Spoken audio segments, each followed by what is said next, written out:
ایک ہندو نے کلیم کیا کہ گائیں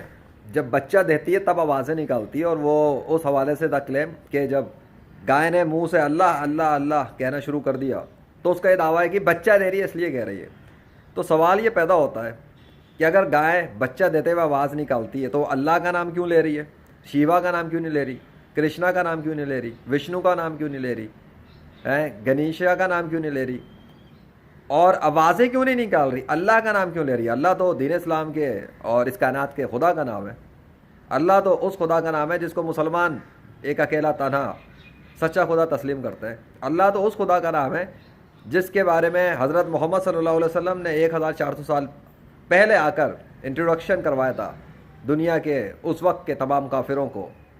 کہ اللہ کے سوا کوئی معبود نہیں، اللہ کے سوا کوئی خدا نہیں، اور وہ حضرت محمد صلی اللہ علیہ وسلم اللہ کے آخری نبی ہے۔ تو گائے نے ہندوؤں کے خدا کا نام کیوں نہیں لیا؟